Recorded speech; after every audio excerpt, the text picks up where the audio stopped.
Gracias, Ernesto. Bueno, muy buenos días. Gracias por la invitación, Ernesto y Víctor. ¿Dónde está? Aquí está.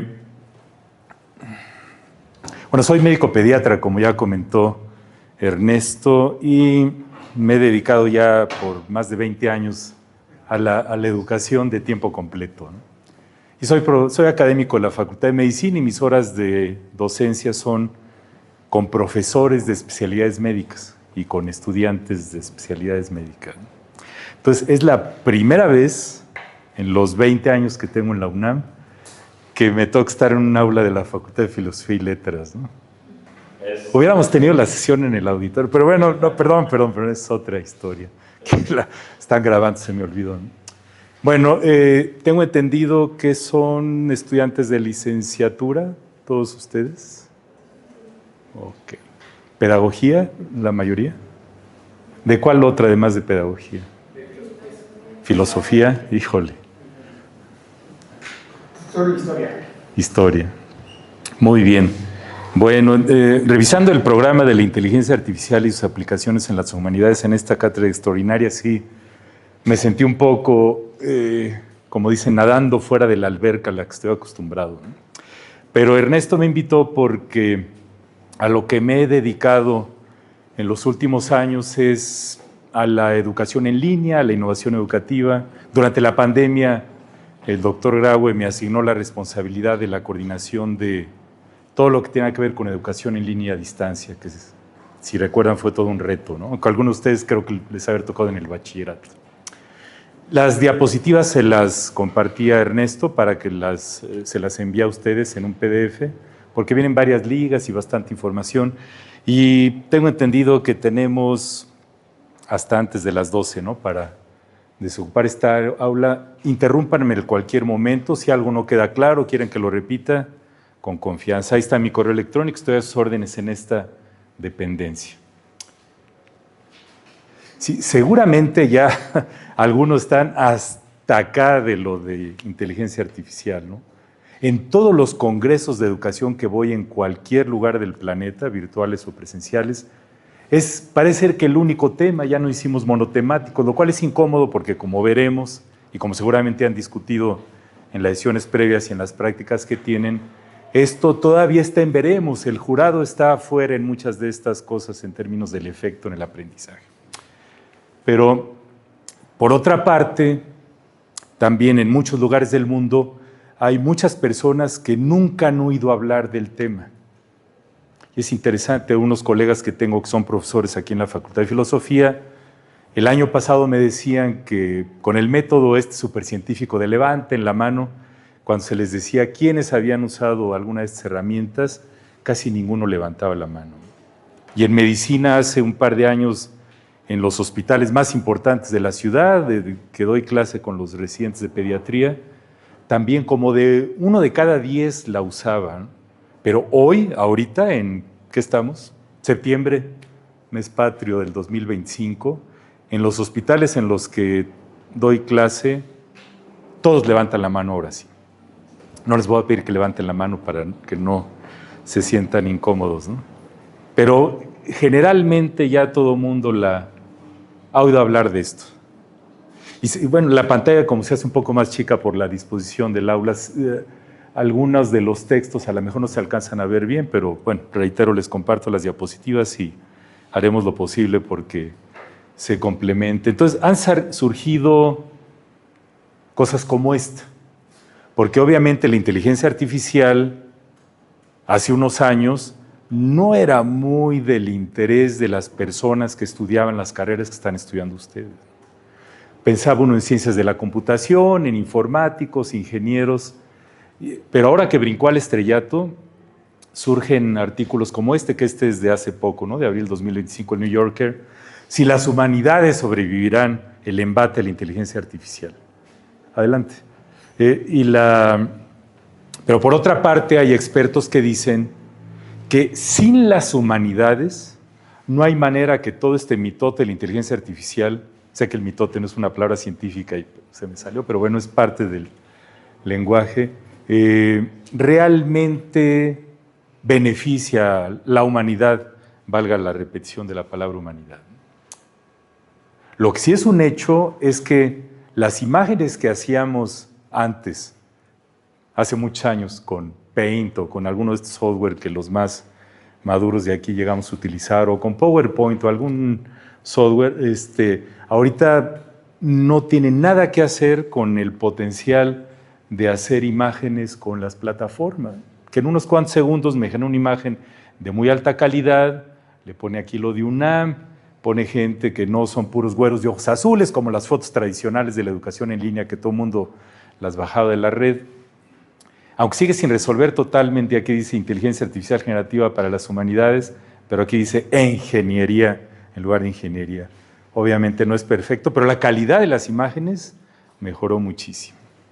En fin, el hecho pues es que este es el panorama de lo que vamos a ver. Primero hablaré algo del contexto en educación, después presentaré los resultados de un instrumento que aplicamos en la universidad, que no sé si alguno de ustedes lo haya checado. Cuando lleguemos a esa parte, sí les pediré si me comparten si ya escucharon estos resultados y al final algunas reflexiones.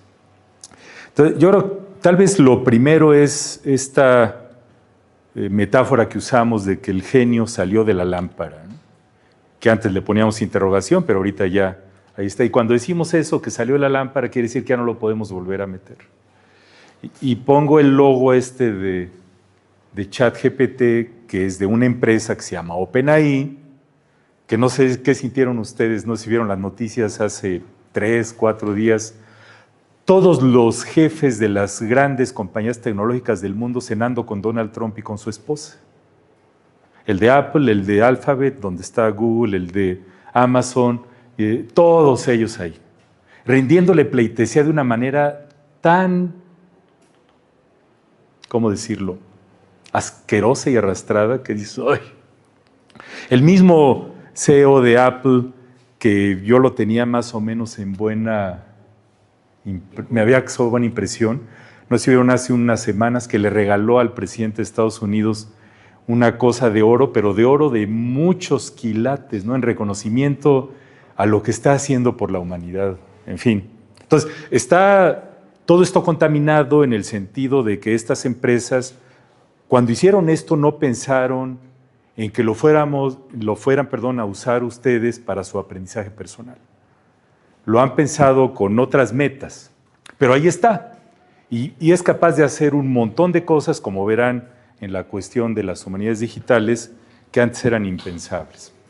En fin, reitero, el genio salió de la lámpara. Y aquí es lo que les decía del tamaño del texto por los que están hasta atrás, ¿no? Es un reporte del Banco Mundial de hace un año, donde dicen quién en el mundo está usando inteligencia artificial. Entonces resulta que lo azul son los bots de texto, los rojitos son los videos y los naranjas son imágenes. Obviamente lo que se lleva a la tajada de león son los bots de texto. Y de estos son millones de visitas al mes. Entonces, aquí pueden ver que esta herramienta que se llama ChatGPT, 2.343 millones de visitas en un mes, se lleva más del 80%. Y como veremos en el estudio de la UNAM, es la herramienta más utilizada por todos nosotros de las que están disponibles.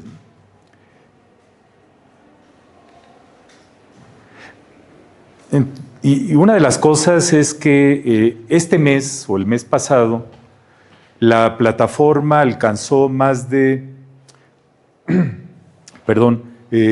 700 millones de usuarios, que es un montón de gente.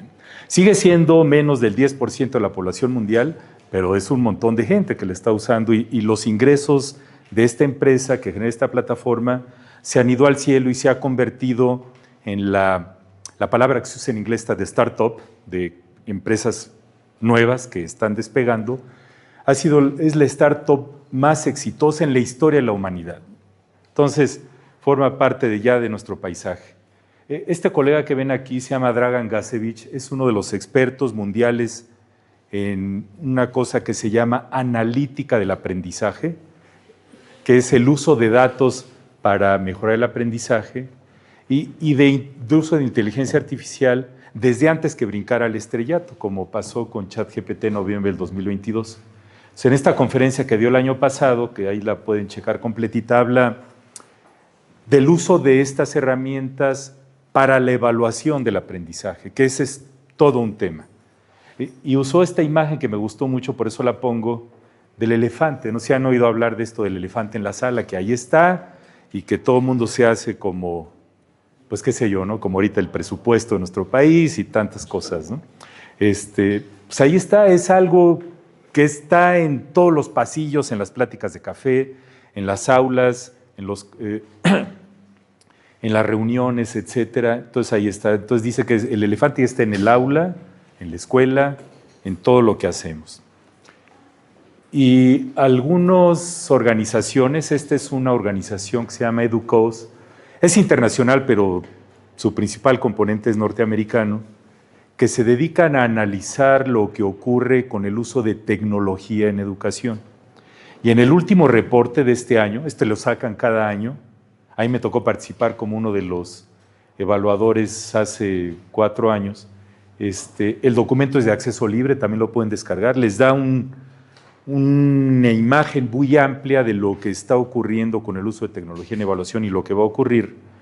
Entonces, en las tecnologías y prácticas clave que comentan, que están en la diapositiva, casi todas tienen que ver con inteligencia artificial. Ahí está, para aprender, para estudiar, para evaluar, y esta cuestión del desarrollo del profesorado, porque ustedes seguramente con sus profesores de las diferentes asignaturas se han topado que hay profesores en todo el espectro, ¿no? Desde algunos que les digan, aquí está prohibido, no se puede usar, hasta otros que desde que entran les dicen, aquí está lo que me dijo ChatGPT para preguntarles el día de hoy, o Cloud, o Gemini, o la plataforma que usen.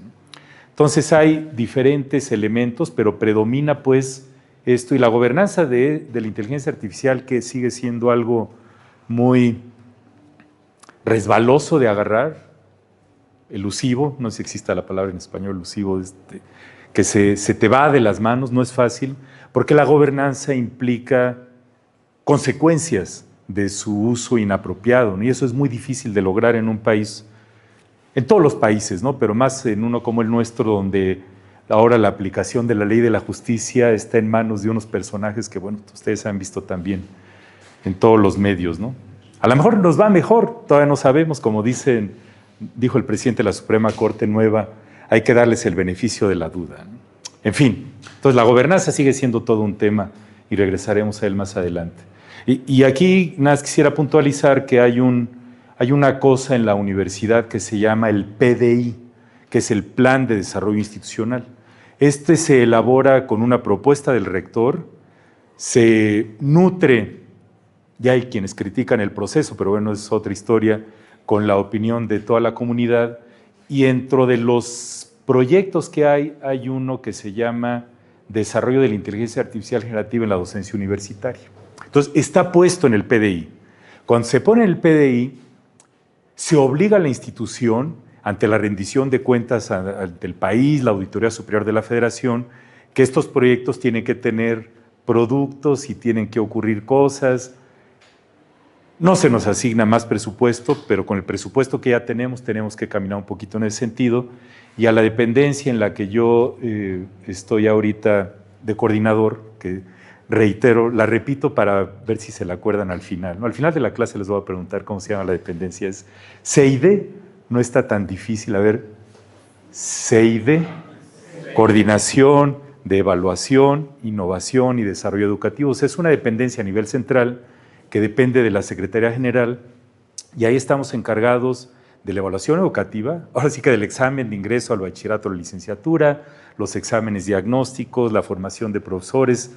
En la administración anterior se construyó un edificio específicamente para formación docente y asesoría en cuestiones de desarrollo curricular e innovación educativa. Entonces, reitero, esto es importante porque está en el radar formal de la institución, no es una ocurrencia de alguien.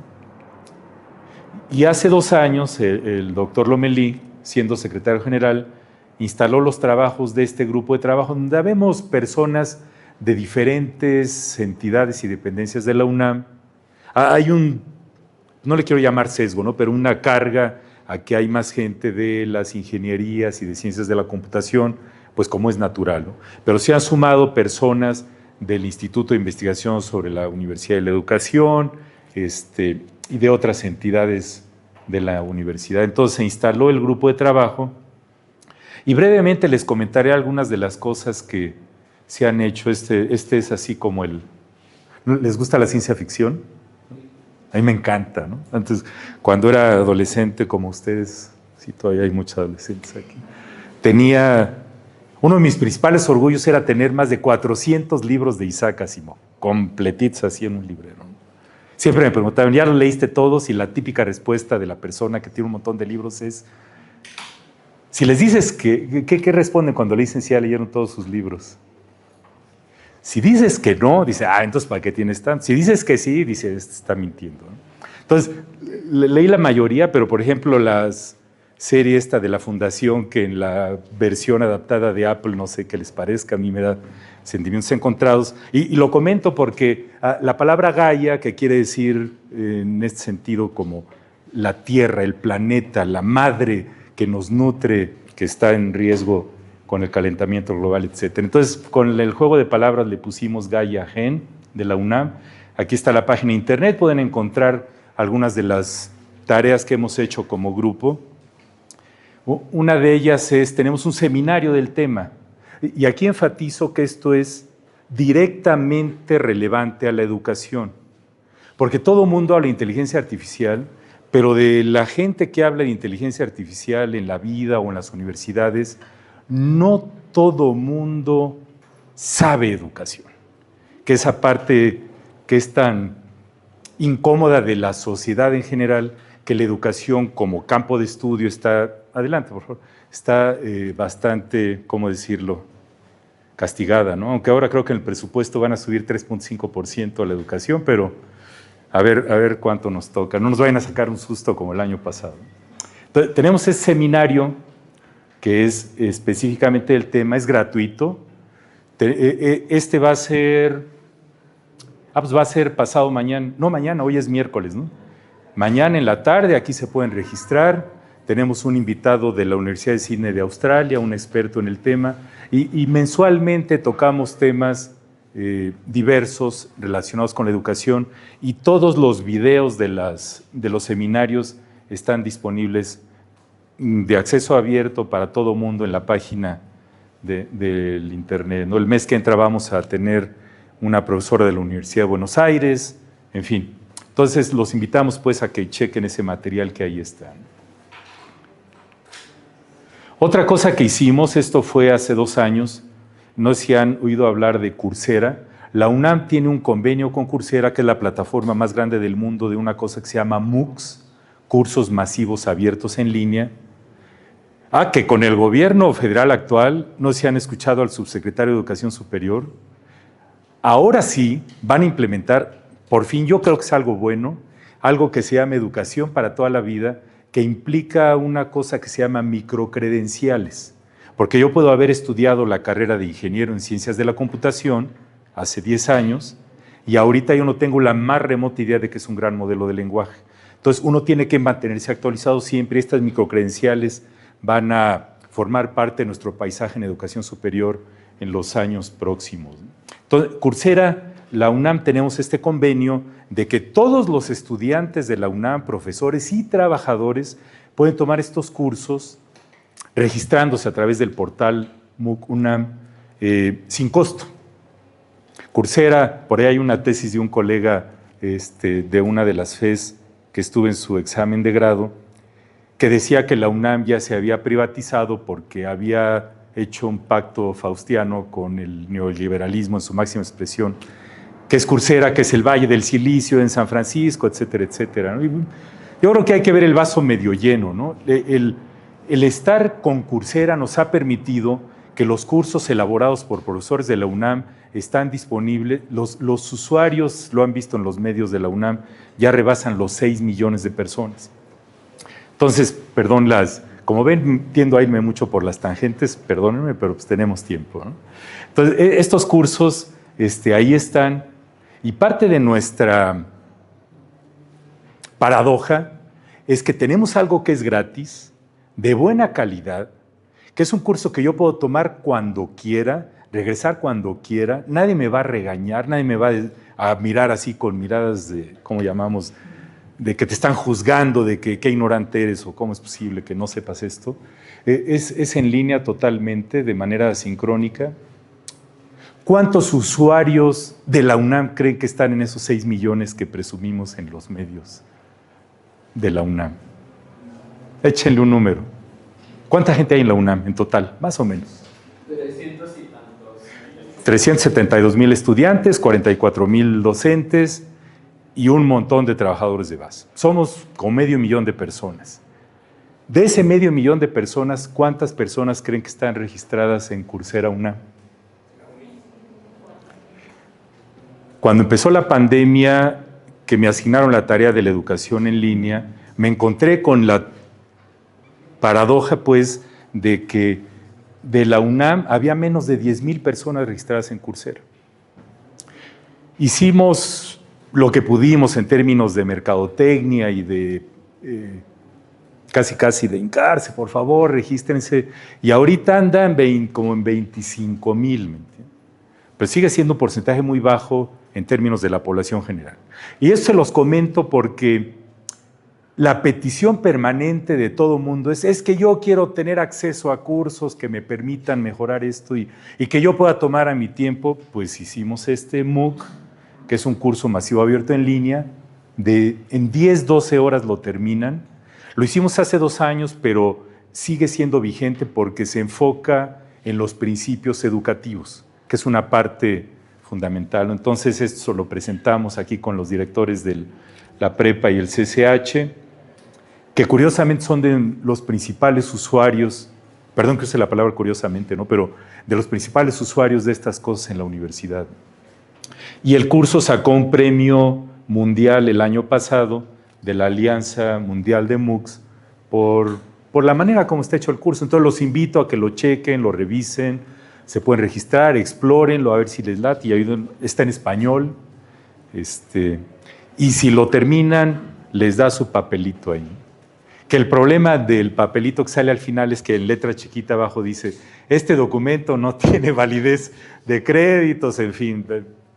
Algo se tendrá que hacer con eso. Espero que con el movimiento de la CEPA, la educación para toda la vida, y darle valor a las microcredenciales, la UNAM se suba a ese tren. Entonces, reitero, también lo hicimos en el grupo. Y hemos hecho un evento anual de jornadas de inteligencia artificial generativa en educación, cerrado para la universidad. Cada año, poco más de 1,000 personas asisten al evento, es virtual, es gratuito. Y ya después todos los paneles, conferencias, talleres están disponibles para todo mundo en la página del grupo, ¿no? Entonces los invito ahí a que lo chequen. Aquí está la doctora Patricia Dávila, que es la secretaria general de la UNAM. Y ahorita, estamos planeando ya la tercera jornada, que va a ser el 20 y 21 de noviembre, para que aparten la fecha. Va a ser igual virtual, digital. Si no pueden asistir virtual, gratuita, todos los documentos quedarán grabados para que después lo puedan checar. Entonces ahí está la jornada. Otra cosa que elaboramos fue este documento de recomendaciones para el uso educativo de esto en la UNAM. Aquí están las entidades y dependencias que están en el grupo. Y es interesante porque hicimos una primera versión hace 2 años y el año pasado nos dimos cuenta de que había que actualizarlas por lo rápido que avanza esto. Se hizo esta nueva edición, está también gratis, de acceso abierto, lo pueden descargar ahí en esa liga. Y viene una serie de recomendaciones para su uso educativo. El mismo Ernesto nos hizo el favor de comentar su uso en la presentación formal del documento, ¿no? Y esto es un campo móvil, ¿no? La mayor parte de las universidades mexicanas ha sacado algunos documentos similares, pero de los que yo he visto del Ibero, de la UDG, de la Universidad Veracruzana, es el que más me gusta, y obviamente tengo el sesgo paterno de papá cuervo o mamá cuervo, ¿no? Como lo hicimos nosotros. Pero ahí está, pues también ayudarnos a difundirlo y a utilizarlo. Y en la misma dependencia también elaboramos estas cosas que le llamamos caja de herramientas. Ya ahorita con lo que han escuchado, la dependencia esta de la CEIDE, nuestra población blanco son los profesores. Entonces, la mayor parte de las cosas que hacemos son con los profesores para que a través de los profesores les llegue a los estudiantes, ¿no? Entonces, hemos hecho una serie de cajitas de herramientas y elaboramos una de las aplicaciones de esto en la docencia. También es de acceso libre, lo pueden descargar y compartir. A ver, hasta ahorita, levanten la mano aquellos de ustedes que habían visto este material. Ok, es una minoría, gracias. Y esto es, desde que yo me acuerdo, desde que yo era estudiantito de medicina, siempre es como una de las maldiciones gitanas de la humanidad, de que pues a mí nadie me dijo, no me llegó el memo, no me llegó el oficio, no me enteré, y siempre nos dicen, es que tienes que hacer más difusión en las redes sociales, en X, bueno, ya X ya también le hemos puesto la cruz, ¿no? Pero en tantas cosas que hay, en la Gaceta, etcétera, se ponen, ¿no? Entonces, aprovecho todos los foros que puedo para decirles, tenemos este material que ninguna otra universidad de México tiene. Y entiendo que varias facultades y escuelas también, son como granitos de arena en este enorme océano que es la UNAM. Muchas entidades académicas han desarrollado también material relativo al tema. Hace 2 años, no sé si conocen esta revista, es probablemente la revista más importante de educación de la universidad, que se llama Perfiles Educativos. La edita el ISUE, es también de acceso abierto. Y hace 2 años se publicó un número especial sobre el tema y publicamos esta revisión. Yo ahorita ya le quitaría los signos de interrogación y lo pongo, además pues de pedir, pueden descargar el artículo, ahí viene un modelo de cómo los diferentes factores que influyen en su uso educativo, pero enfatizar con quién trabaja uno, ¿no? Por ejemplo, Ernesto, filósofo. Miguel. Víctor, perdón. Víctor. Computólogo, ¿no? Aquí igual, Melchor, médico pediatra, Eric Carvajal, ingeniero en ciencias de la computación con doctorado en inteligencia artificial. Esa parte de la que también en las universidades nos llenamos la boca hablando de inter y transdisciplinariedad más que de multidisciplinariedad, en los hechos es muy difícil de lograr. Y habitualmente no sé ustedes cómo se conocieron o cómo fue el link, a ver si brevemente nos lo dicen, para ver de dónde salió la cátedra. Nos conocimos en un seminario del CEICH, ¿no? Que me invitaron a mí a hablar de inteligencia artificial, y a Víctor le interesó y al final me dijo, me gustaría platicar contigo y mostrarte mis proyectos. Okay. Entonces yo lo perseguí para que nos viéramos en un café en la colonia del Valle. ¿En un café o en un bar? Café. Café. Okay. Al mediodía. Okay. Café chiquitito, pero los pasteles estaban muy bien. Y ahí me mostró, hizo un proyecto súper interesante cuando trabajaba en CONACYT, que utiliza inteligencia artificial para trabajar con los casos de desaparición en la guerra. Perfecto. Pues entonces, como ven, hay mucho de serendipia, ¿me entiendes? Porque él fue y le tocó y tú estabas y a lo mejor se hubieran vuelto a conocer en otro evento, ¿no? Pero porque también cuando hay intereses comunes tendemos a gravitar en los mismos espacios, ¿no? Pero el punto que quiero hacer es que a Eric lo conocí porque él pues llegó a ocupar una plaza de esta CIJA en la dependencia en la que yo era el titular, ¿no?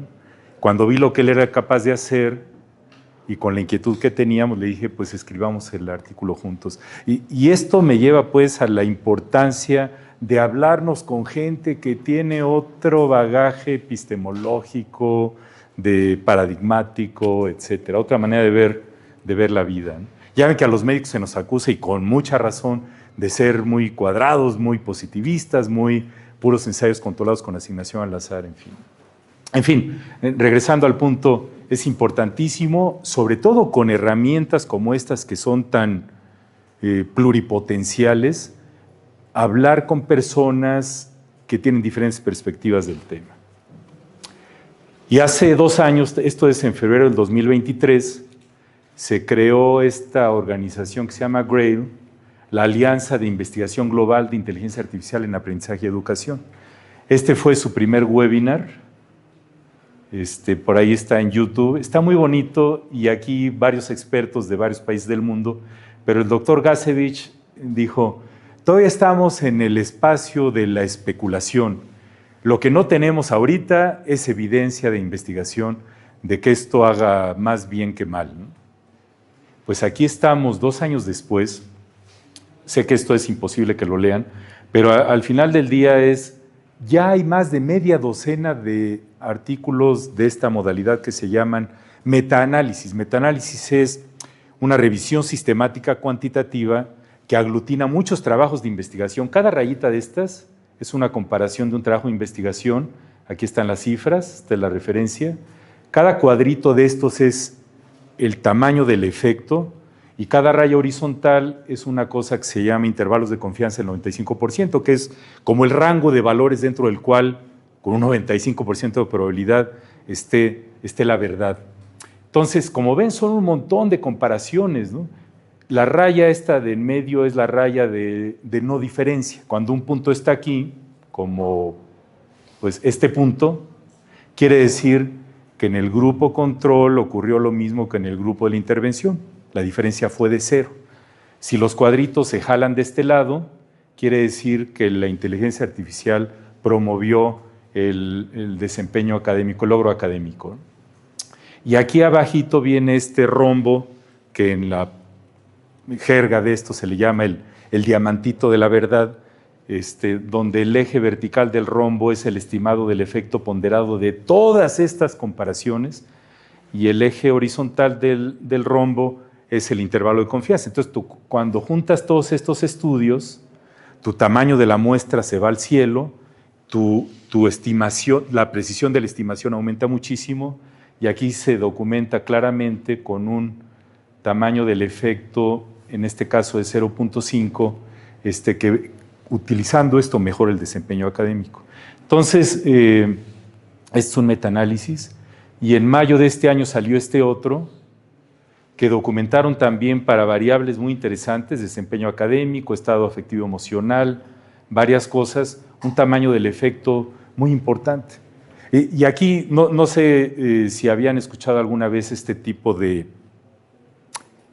parámetro de expresar los resultados de un trabajo de investigación, y es muy interesante porque el tamaño del efecto medido con estos parámetros lo que hace es representar resultados de una manera adimensional, porque tú tienes muchos trabajos de investigación, como aquí, donde cada trabajo de investigación utilizó instrumentos de medición diferente, con escalas diferentes. Entonces, lo que hace el tamaño del efecto es ponderar esas diferencias ajustadas a la dispersión de los datos. Perdón si me estoy metiendo en cosas que a lo mejor no les interesan mucho, pero es importante porque esa manera de interpretar la literatura te permite tener el panorama de un campo, ¿no? En este caso del efecto de la inteligencia artificial.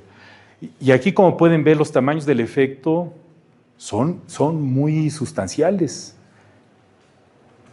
Por ponerlo en perspectiva, el tamaño del efecto de dar retroalimentación de un ser humano individual a otro ser humano individual, de 1 a 1, es como de 0.35.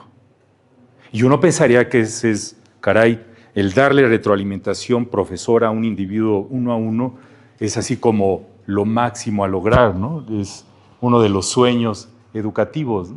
Entonces resulta que estas herramientas tienen tamaños del efecto bastante altos. Vean, aquí hay uno que es inclusive arriba de 1.1, que son tamaños del efecto pocas veces vistos en intervenciones educativas. ¿Y qué opinan de este que es negativo? ¿Qué querrá decir con lo que les he dicho hasta ahorita? Todos estos son positivos.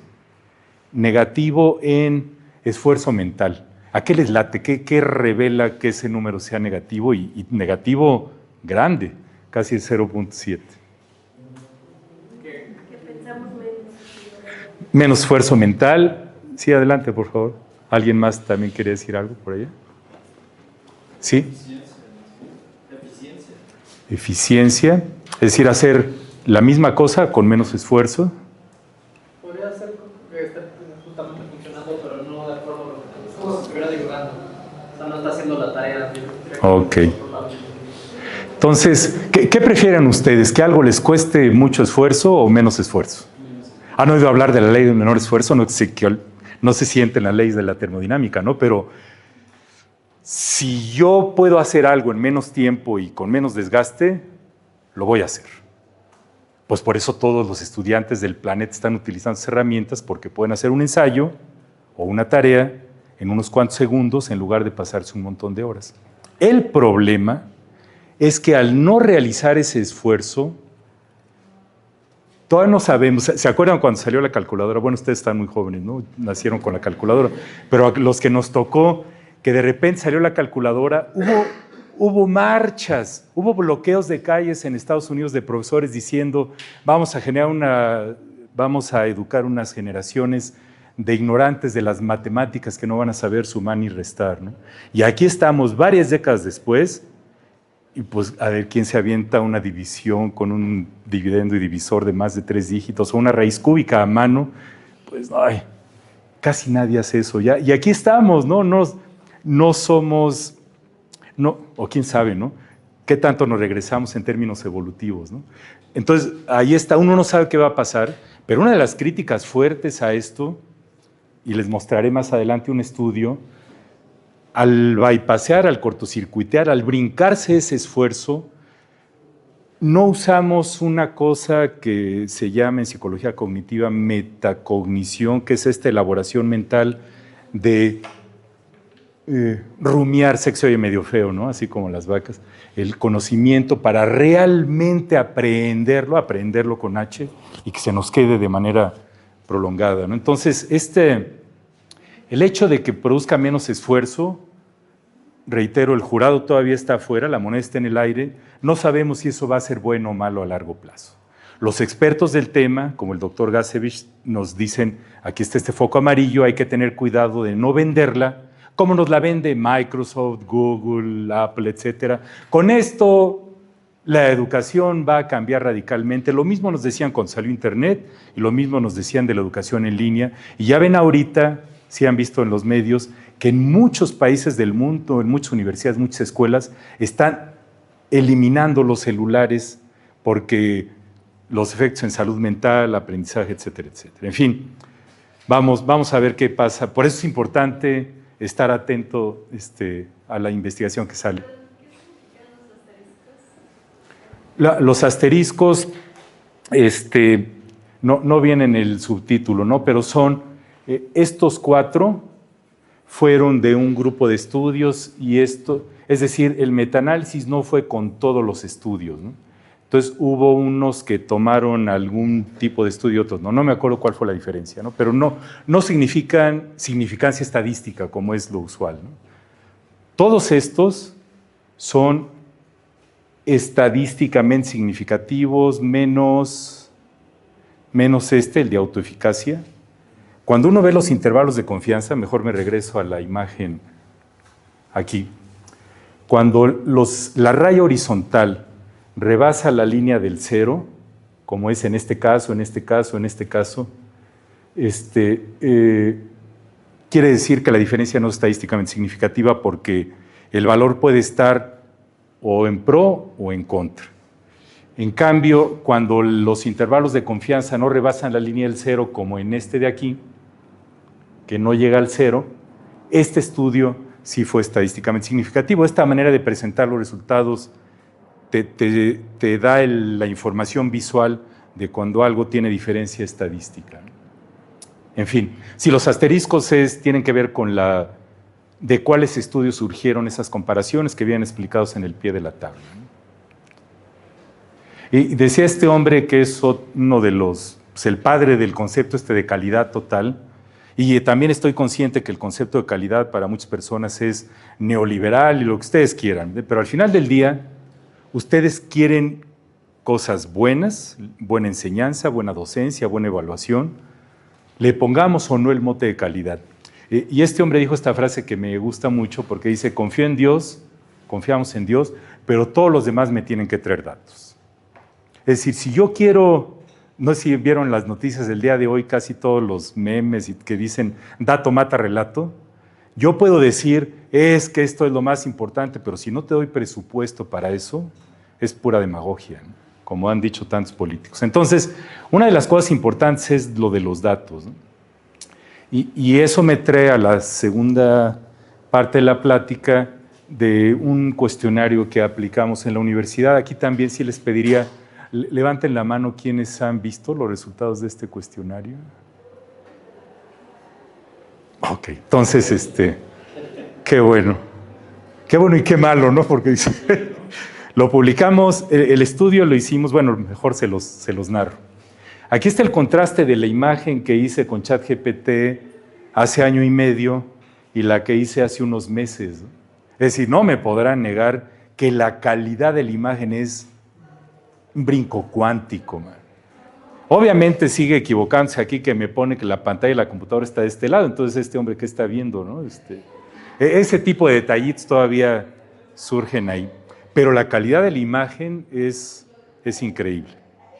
Y también está toda la discusión que veremos al final de la cantidad de energía y de agua que estas cosas consumen. Pero bueno, forma parte, como la electricidad que estamos usando para hacer esta presentación, también forma parte de nuestro paisaje, ¿no? Entonces, el objetivo del estudio fue identificar percepciones y usos de estudiantes y profesores sobre este tema para entender cómo se está incorporando.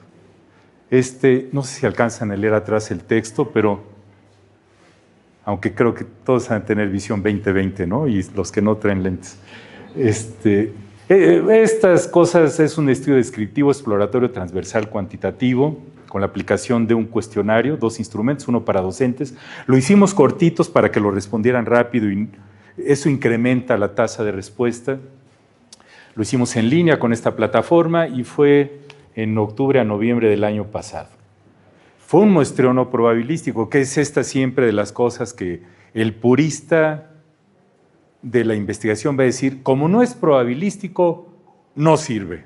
Bueno, es lo mejor que podemos tener.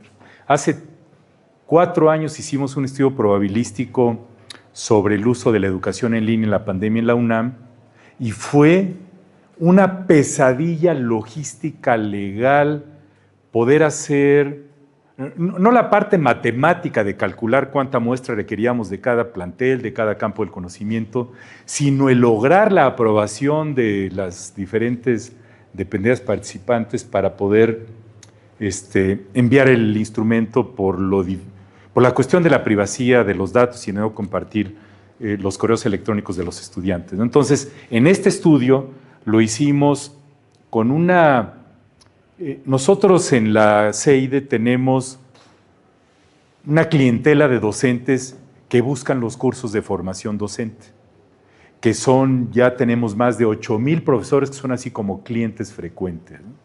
Entonces, a esa base de datos, que les pedimos obviamente su autorización para ello, les mandamos el instrumento poniendo el consentimiento informado y se solicitó al profesorado que compartieran el cuestionario con sus propios grupos de estudiantes, ante la imposibilidad logística de que nosotros como dependencia poder mandar correos directamente a la población estudiantil.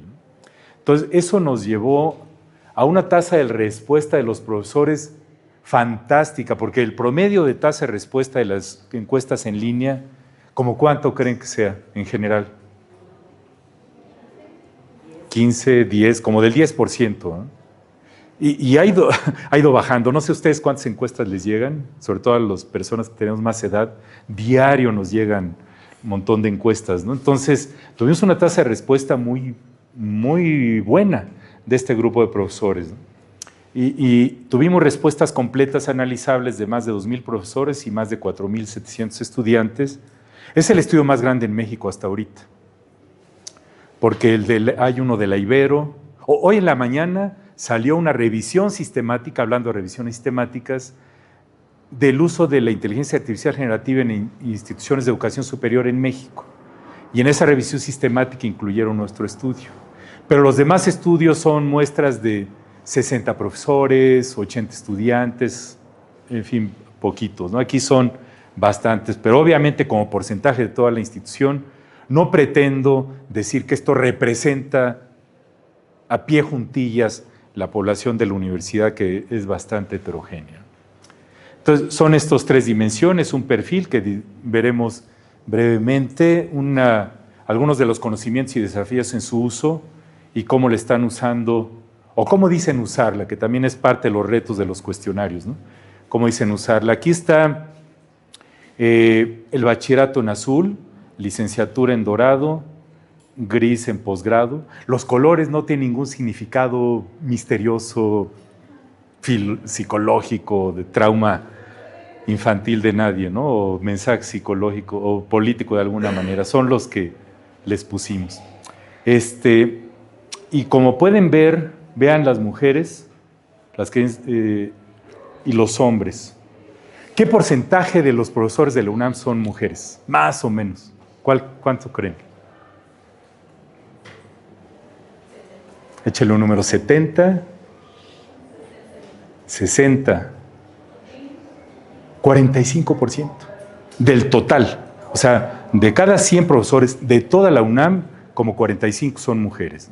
Obviamente esto cambia dependiendo de la escuela, de la carrera, etcétera, pero en general es 45% en todos los cursos que damos en nuestro centro. En todas las encuestas que mandamos, el patrón de respuesta por género es calcado. ¿Qué se les ocurre para explicar eso? O sea, que haya más mujeres en bachillerato. Que responden más el instrumento. Es decir, mandamos a una muestra esto y responden más mujeres que hombres de las que hay. ¿Por qué responderán más las mujeres el instrumento? Bueno, yo tengo como la idea de que como que las mujeres les preocupan más las cuestiones educativas y también como informarse más como por temas justo como de su formación continua. En cambio, yo tengo la idea de que los profesores tal vez a lo mejor como que no ven la importancia en actualizar. Entonces, no quisiera que nos metiéramos ahorita, porque siempre cualquier discusión de sexo, género y todo esto puede irse por muchos caminos, pero ese es un dato duro, consistente, que hemos especulado muchas explicaciones. La más, ahora sí que sencilla que se nos ocurre es que las mujeres están más interesadas en su superación personal. O tienen más este sentido de menos egoísmo que los machines como nosotros, de participar en cosas, ¿me entiendes? Entonces lo comento porque esto siempre nos brinca y obviamente van a decir, es que la muestra está sesgada porque esa no es la representación del profesor de la UNAM. Bueno, pues ahí está, pero son los datos que tenemos y ahora sí que no hay otros, ¿no? Por tipo de nombramiento predominan los profesores de asignatura después de tiempo completo. Hubo técnicos académicos y poquitos investigadores y profesores de medio tiempo. Y aquí los colores, aquí en este caso los colores, le apreté algo que no debía de haberle apretado. Déjame, ahí está. Aquí los colores representan las áreas del conocimiento. Sí saben que la UNAM se divide en 4 áreas del conocimiento. Ay, Dios mío. Y por más que hemos discutido esto a muerte, ahí está, ¿no? De la raya para allá. Y hay carreras como arquitectura que están en 2 áreas del conocimiento, entonces sus planes de estudio los tienen que pasar con 2 consejos académicos de área. En fin, aquí esta imagen es nada más para mostrar que en licenciatura, posgrado, están las 4 áreas del conocimiento, ¿no? Predominaron la de biológicas, químicas y de la salud, que es el área 2, después la de ciencias sociales, y bueno, aquí está humanidades y artes. Casi todos fueron de la modalidad presencial, pero hubo un porcentaje no trivial de la modalidad de distancia. Y aquí es donde, discúlpenme si algunos los están hasta atrás no alcanzan a ver bien las cifras, pero brevemente se las describo, ¿no? Aquí se presentan las herramientas de IAGEN identificadas por el profesorado. Y aquí están bachillerato, licenciatura y posgrado. Pues ChatGPT se lleva la tajada de león. Por la razón que sea, es como la discusión de Mac contra Windows, ¿no? Que antes era muy intensa y ahorita ya bajó. Pero ahorita, por ejemplo, es una Mac, ¿no? Una MacBook Pro. ChatGPT es como el número 1 y después le siguen Meta, Gemini, Copilot de Microsoft y otras. Esta es continuación de la diapositiva anterior, la separé para que se pudieran ver un poco con mayor claridad la tabla. Aquí están. ¿Conocen alguno de estos como estudiantes de licenciatura? ¿Cuál conoce, doctor? Consensus. Les comenta a sus compañeros Consensus, ¿para qué es? Es que la usé una vez como para buscar fuentes secundarias, para un trabajo, pero justo, o sea, como que más que nada sí te pone como de páginas web, pero nada más la usé esa vez. Ok. Entonces, sé que todas estas no son hechas en México, ¿no? Y sí que tenemos ahorita la bandera de lo hecho en México, pero son unas herramientas fantásticamente poderosas, que son capaces de hacer cosas que en mis tiempos de estudiante o de especialista en medicina, etcétera, ni soñar, ¿no? Por ejemplo, esta que se llama Elicit y Consensus son para buscar artículos científicos. Y obviamente tienen, como siempre, la versión gratuita que te deja con las ganas de que ahora quiero hacer esto y si quiere tiene que pagar X, $20 mensuales o si te quieres ahorrar una lana, pagar todo el año, ¿no? Perdón, ¿alguien levantó la mano por allá? Sí. Yo sí igual he usado ResearchGate, que igual es para buscar fuentes, pero si no me recuerdo, lo que te permite también es hacer como un esquema como de correlaciones entre conceptos, lo que permite como, justo como de una idea, como buscar papers o información relacionada, sí, de la escrita que pasa, sí. Me imagino que con ustedes están viendo, van a ver diferentes herramientas del tema, pero por ejemplo, ResearchRabbit es gratis. Esa sí es totalmente gratuita y lo presume, ¿no?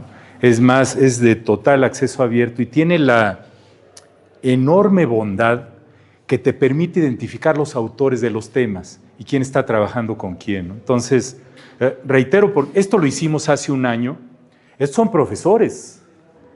Son profesores que son académicos, que son profesores de asignatura de tiempo completo, técnicos académicos, que ya tienen su sapiencia disciplinaria y que uno pensaría que si están de profesor de tiempo completo en la UNAM, caray, pues algunos de estos tendrían que usar, ¿no? O tendríamos que usar. En lugar de encargarle la tarea al alumno de doctorado, a ver, ve a la biblioteca y chútate la búsqueda, ¿no? Entonces, estas plataformas son muy interesantes, ¿no? Pero como ven, aquí Consensus en el bachillerato 1%, estos son valores en porcentaje, licenciatura 7%, y en posgrado, que uno pensaría que aquí pues todo mundo debería utilizar alguna de estas, o ResearchRabbit, o Elicit, o Consensus, muy poquitos. Esto es de hace un año, seguramente esto ya cambió, ¿no? A estas alturas. Del estudiantado se reproduce las que identifican, ChatGPT sigue siendo la que está hasta arriba, después Meta, después Gemini, después el Copilot de Microsoft y después las demás. Yo al principio utilizaba mucho cloud porque decían los que dicen que saben, que en estos temas siempre es difícil saber quién realmente sabe, que era la que se había nutrido con datos de manera más ética. Porque, por ejemplo, ChatGPT, seguramente vieron las noticias hace un par de años que salió, que utilizaban a personas en África, a los que les pagaban una miseria, para que validaran los datos con los que nutrían sus grandes modelos de lenguaje. Pero pues, como el iPhone, que aquí este es un iPhone, pues yo no sé cuántos niños de China estuvieron trabajando para hacer el material de los que está el iPhone y tendemos a racionalizar es que eso no me toca, ¿no? Pero al final del día sí forma parte de nuestra verdad como especie, ¿no? En fin, hay muchas opciones, pero como todo en la vida, la gente va votando con los pies, es decir, va usando lo que le gusta, lo que prefiere, lo que ve que usan los demás, ¿no? Aquí esta es la continuación de la anterior para el estudiantado. Y aquí si ven, por ejemplo, los estudiantes de posgrado, aquí hay consensus y ELICIT, son porcentajes no muy altos, pero sí son mucho más altos que en los estudiantes de bachillerato y licenciatura. En cuanto a los desafíos, aquí las barras son igual bachillerato azul, licenciatura dorado y gris posgrado. Para los profesores, la que más los preocupa es el aspecto ético, ¿no? Y ahorita verán que los estudiantes ponen el aspecto ético mucho más atrás. Pero los profesores ya ven que nos damos baños de pureza, ¿no? Es que cómo es posible. Y ahora, ¿cómo voy a saber si Melchor hizo la tarea realmente con su cabecita loca o descargó su tarea en ChatGPT y ahora yo tengo que revisar su tarea que hizo con ChatGPT, ¿no? Entonces, esta es la más alta. Después sigue el uso indebido por el estudiantado. Nos preocupa mucho que ustedes utilicen esto de manera no ética.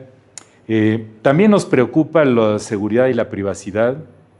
Y es paradójico, ¿no? Porque nos decimos que nos preocupa mucho, pero cada vez que actualizamos nuestro software de nuestro celular, dice, ¿aceptamos? ¿Han leído las condiciones estas que nos ponen? Que yo he hecho el ejercicio de darle esos datos a ChatGPT, a veces me da un resumen para alguien que no es abogado de todo esto, ¿no? Y básicamente es venderles el alma al diablo en el buen sentido de la palabra, como lo hacemos con los bancos, cuando compramos en Amazon, cuando hacemos búsquedas en Google. Si han visto en Google que te dice, ¿quiere que identifiquemos en dónde está usted? Pues le pones que sí, ¿no? Y entonces van teniendo más, nos conocen mejor que nuestras parejas sentimentales, ¿no? Pero bueno, es otra historia. Pero sí lo percibimos como un problema fuerte. El desconocimiento sobre el tema es algo también que brinca alto. La falta de formación, que reitero, tenemos esta paradoja de que nos quejamos de la falta de formación, pero las herramientas que hay para formarse, que literalmente ahorita hay miles de cursos gratis de Microsoft, de Google, de todo el mundo para perfeccionarse en esto, y tendemos a no tomarlos porque queremos todo, como decíamos antes, peladito en la boca, ¿no? Predigerido. La ley del menor esfuerzo siempre ha existido en nuestra especie. Después, esta es continuación de la anterior, existencia de sesgos en el contenido generado. Todos los números son muy altos, ¿no? Es decir, todos estos desafíos los vemos como algo importante, los costos económicos asociados. No hay manera de que la universidad les pague la suscripción a GPT a todos nosotros. No hay manera, no alcanzaría el presupuesto. La Universidad de Guadalajara, por ejemplo, hace unos días, su nueva rectora, la primera mujer rectora en la Universidad de Guadalajara, comunicó en los medios de comunicación que todos los estudiantes y profesores de la UNAM van a tener acceso a Gemini, al Gemini, al Pro, pues, de inteligencia artificial, ¿no? Y todos, bravo, bravo. Pero bueno, la Universidad de Guadalajara no es del mismo tamaño la nuestra y no se los regalaron. Eso, no sé de cuánto habrá sido la licitación, ¿no? ¿Han usado Zoom? Sí, ¿verdad? Sí, alucinan Zoom. La UNAM se ha gastado en la pandemia ahorita una cantidad enorme de dinero y perdón que esté aquí sacando las ropitas a lavar, sé que están grabando, pero sí es cierto, ¿eh? las licencias de Zoom que teníamos en la pandemia, al principio Zoom nos las dio de cortesía o a precios muy bajos, pero empezamos a ya dejarse de morir la gente y a ver vacuna y tratamiento y ya le empezaron a cobrar. Y ya después, tarifa normal, ¿no?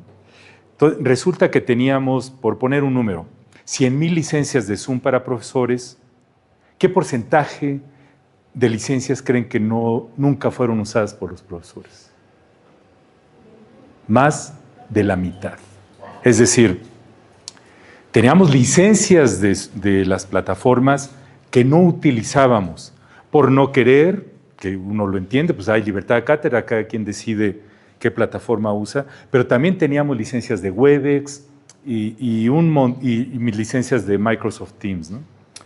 Y ahorita ven que cada universidad, por ejemplo, el TEC de Monterrey ya se casó con Microsoft, entonces ya los obligan a que todo el mundo utilice Microsoft Teams, que ha incorporado un montón de cosas de inteligencia artificial, pero que Microsoft te las cobra aparte.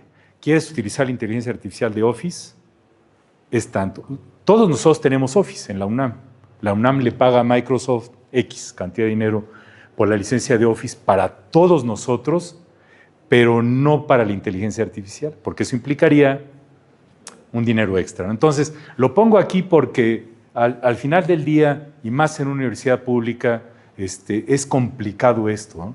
Y las empresas con OpenAI, los que hacen ChatGPT, ya tienen convenios con, por ejemplo, la Universidad Estatal de Arizona, con algunas universidades en Nueva York, de que todos sus alumnos y profesores tengan acceso a un ChatGPT interno. Porque el miedo de todos nosotros es, yo le meto a ChatGPT mi tesis para saber dónde va a acabar, y etcétera, etcétera. Ese miedo a que entre a un mundo oscuro, limbo. Entonces, al hacer el convenio, que nada más la información que yo meta se quede en mi ChatGPT, pues eso es tentador, pero obviamente cuesta bastante dinero, ¿no? Y hay países, ¿cómo se llama? Creo que Emiratos Árabes Unidos, uno de estos países de por allá, a todo el país le compraron a ChatGPT el acceso para que todos sus ciudadanos tengan acceso a ChatGPT en todo el país, ¿no? Habrá que ver si está en el presupuesto de nuestro país, no creo. En fin, temor a consecuencias en su uso, lo que ya dijimos de disminución de creatividad, reemplazo de las personas, falta de utilidad percibida. Hay gente que no le ve utilidad y eso es también frecuente. Me he encontrado muchos profesores que dicen, es que a mí esto no me sirve. Y esta parte que uno piensa, caray, en lugar de que pienses por qué no te sirve y cómo le puedes hacer para que te sirva, adopta la actitud, no es que esto es el beso del diablo y no quiero saber nada de él. Que también se vale, ¿me entiendes? Me he encontrado, obviamente, en mis presentaciones en diversos lugares de la universidad, con todo el abanico de rechazo total a aceptación patológica, ¿no? Pero al final del día hay gente que sigue sin verle mucha utilidad o que simple y sencillamente no les interesa. Y para los estudiantes, acá lo que más les preocupa es la seguridad y privacidad de los datos, también la falta de formación. En los planes de estudio de la universidad, ¿conocen sus planes de estudio? Bueno, no me voy a meter en ese berenjenal, en ese pantano. Los planes de estudio de la universidad, pues ya lo ha vivido el doctor Priani y un servidor. No es fácil cambiar los planes de estudio, ¿no? Entonces, dice la UNESCO y dicen muchos expertos que todas las carreras hoy de todas las universidades deberían de tener estos conceptos de algo que le llaman literacidad crítica de inteligencia artificial, porque ya debería de formar parte de una base de lo que tenemos que tener como ciudadanos del mundo ahorita, ¿no? Por lo menos para entender sus limitaciones. El temor a las consecuencias de su uso, la existencia de sesgos, ven que se repiten, el desconocer sus características, pero la ética brincó hasta por acá está, desconocimiento de implicaciones éticas, falta de utilidad percibida, prohibición de su uso por parte de mis profesores. Vean que no es chiquito el porcentaje. Los costos económicos asociados, llama la atención que lo pongan acá hasta el final, pero caray, si los profesores nos quejamos del costo, pues los estudiantes con mayor razón, ¿no? Y es interesante que los de posgrado sean los que más les preocupan, ¿no? Sí, ¿verdad? Y tienen la beca. O sea, porque quizás sí les interesa pagar incluso, o si la pagan. Así es. Fíjate que una de las cosas de este estudio en particular del posgrado, los que menos respondieron de todas las poblaciones fueron los estudiantes del posgrado. Los profesores del posgrado, no sé si captaron eso en un montón de diapositivas, fueron casi 500, pero estudiantes del posgrado fueron 74. O sea, fueron muy poquitos. Entonces, por eso esta columna del posgrado hay que tomarlo con un grano de sal, pero al final del día, pues es la información que tenemos y ahí está, ¿no? Esta es muy interesante, reitero, esto es de hace un año. Aquí están estudiantes y profesores de bachillerato, licenciatura y posgrado. Bueno, aquí están las cifras que les decía, 75. En los 3 niveles, el porcentaje es mayor en los estudiantes, sobre todo en la licenciatura, lo cual, pues, es interesante. Ahorita se lanzó otra encuesta, pero ahora con más de 20 universidades de toda Latinoamérica sobre el tema y tendremos datos probablemente para diciembre de este año sobre el tema, ¿no? Y la misma SEP, la Dirección General de Educación Superior e Intercultural, va a lanzar, creo que el mes que entra o en 2 meses, un censo, es decir, va a ser a toda la población de profesores y estudiantes de toda la educación superior del país, un instrumento de 35 ítems en el que nosotros participamos ahí, pues poniendo nuestro granito de arena, y eso nos va a dar la información de todo el país y según esto va a estar para principios del año que entra los resultados. Entonces, reitero, esto fue de hace un año, pero los porcentajes ya son bastante altos. Brevemente lo del uso, estamos en tiempo, tenemos que salir de aquí al 10 para las 12, ¿verdad? Sí, está bien. Ok. Aquí la frecuencia con que el profesorado emplea esto, y aquí está, este es el bachillerato, este es licenciatura, este es posgrado, y hay 3 columnas en cada nivel, en la escala desde siempre y casi siempre hasta nunca y casi nunca. Aquí se colapsaron el siempre y casi siempre, el nunca y casi nunca. Y como pueden ver, los porcentajes, pues no son muy altos, ¿no? Pero son similares. Bachillerato 29%, siempre, casi siempre. Licenciatura 31%, posgrado 39%, para obtener información de un tema que desconozco. ¿Cómo ven ese uso de estas plataformas? Es el más frecuente que reporta. ¿Será el mejor uso de estas plataformas? Sin inteligencia artificial, ¿qué hubieran hecho para obtener información de un tema que desconozco? En mis tiempos pues, hubiéramos ido a buscar la enciclopedia, ¿verdad? Pero ahorita... Sí. Pues ya sea que, bueno, pues vas con algún profesor, le preguntas sobre, ya él te puede dar una guía sobre qué documentos, qué libros, ¿no? Ok. Yo lo que normalmente pues haces es como preguntar en Google.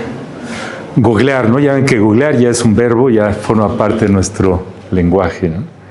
Y los profesores, pues ahora es que encuéntrenlos, ¿no? Si ahorita ustedes... ¿Cuántos profesores tienes ahorita que te están... Perdón, estás comiendo, perdón, fue sin querer, 7. Están 24/7 los profesores. Les dan su número de celular para que los busquen a la hora que sea. De lo que más se queja la población estudiantil de la UNAM y en general de las universidades es de lo difícil que es tener acceso a los profesores para que les den consejo y retroalimentación.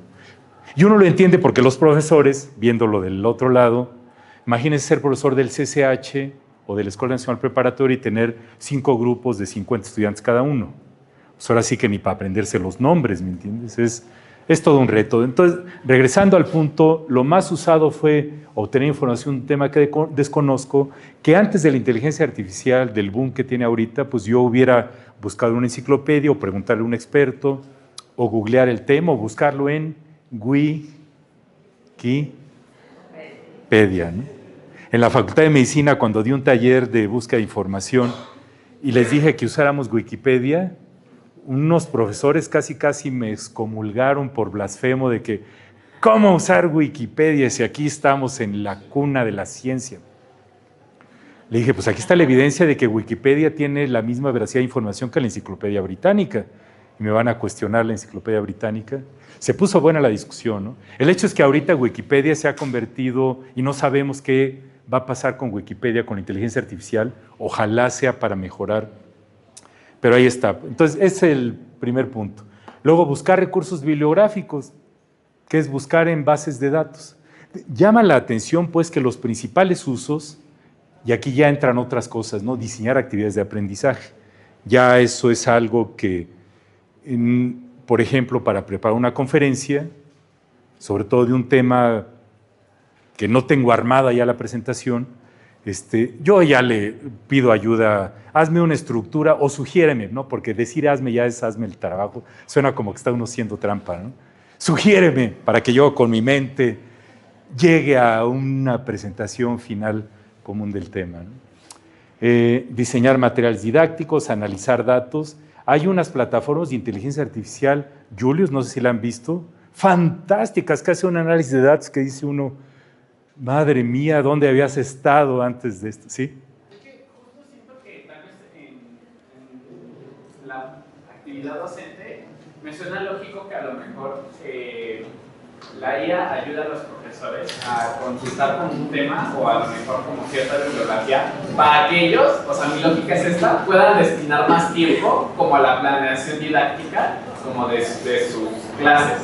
Okay. O sea, como que no sé, o sea, digo que sí les importa como que la parte como del contenido disciplinar, pero que también como que destinen más tiempo como a la planeación didáctica. Ok.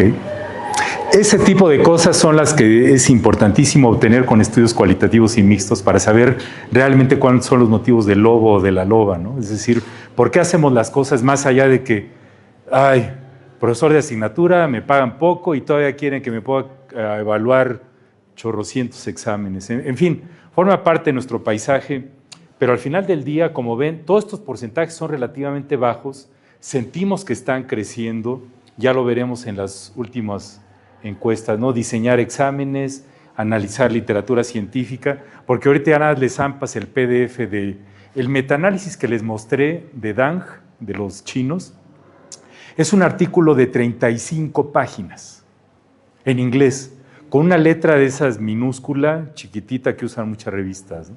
Nadie va a leer las 34 páginas. Entonces ya lo que hace ahorita la gente es, le zampo el PDF a ChatGPT y le digo, hazme un resumen de 500 palabras de lo más importante de este artículo y ya usaré el resto de tiempo en situaciones que más aporten a la humanidad y en crecer yo como individuo, en hacer ejercicio, cuidarme, etcétera, etcétera. En fin, bueno, esas son las cosas y van bajando. Esta es una continuación de la diapositiva anterior. Planificar mis clases, comunicarme con los estudiantes está bastante bajo. Retroalimentar, que reitero es la principal queja en los estudios que hemos hecho en la pandemia. Los estudiantes de lo que más se quejan es de no recibir retroalimentación de sus profesores, o que reciben retroalimentación pero negativa, destructiva, puros regaños y puras humillaciones, etc. Entonces, la retroalimentación es, y yo me dedico a la educación, hice la maestría, el doctorado, es mi pasión, es la herramienta de las más poderosas que hay para que la gente realmente aprenda y mejore y se perfeccione como profesionista, y sin embargo está bajo nuestro radar porque no es sencillo hacerlo, ¿no? Redactar informes de investigación, gestionar el trabajo con grupos, generar código de programación y hasta abajo calificar a los estudiantes. Y las cifras se reproducen de manera similar en los 3 niveles. Reitero, les paso las diapositivas para después, si quieren profundizar más en los datos, ahí están. Y esto es de los estudiantes. Los estudiantes también, la más frecuente, y vean que aquí las cifras son más altas, 45, 40, 38, obtener una explicación de un contenido, buscar y obtener información, que podíamos hacer con Google o Wikipedia, obtener ideas para iniciar una actividad escolar o tarea, resolver dudas sobre los contenidos de las clases. Vean que los porcentajes no están tan bajitos, ¿no?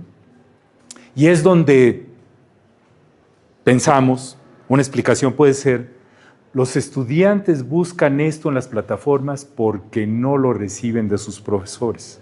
Si yo como profesor tengo una hora frente a grupo y en esa hora empezamos 10 minutos por el tiempo universitario de tolerancia de que lleguen hasta 10 minutos tarde y tenemos que desocupar el aula 10 minutos, entonces me quedan, ¿cuántos? Perdón, no es examen de matemáticas, pero quedan menos minutos. Y de esos minutos, si yo me voy por muchas tangentes, como lo he hecho yo el día de hoy, la hora no me dio para cubrir los contenidos del currículo, ¿no? Entonces, ¿qué pasa si han vivido eso con sus profesores y profesoras, ¿no? Al final de la clase, ¿alguna pregunta? Silencio abismal, ¿me entienden? Y el profesor racionaliza, ¡ay, qué bien expliqué! Todos me entendieron. Si nos pudiéramos meter en las mentes de las personas, nos llevaríamos el chasco enorme que nos revelan las evaluaciones objetivas externas de que la mayor parte de lo que aprendemos se nos olvida muy rápido. En fin, forma parte pues de las paradojas del aprendizaje, ¿no? Entonces, lo ponen como algo frecuente, resolver dudas sobre los contenidos de las clases, estudiar para los exámenes, elaborar de manera completa trabajos y tareas escolares, redactar textos, revisar las lecturas que dejan en clase y resolver ejercicios o actividades dentro de las clases. Y algunas de las estrategias que usa el profesorado, aquí está, los estudiantes son la barra azul y los profesores la barra dorada. Permitir que emplee esto en clase, hay profesores que lo prohíben.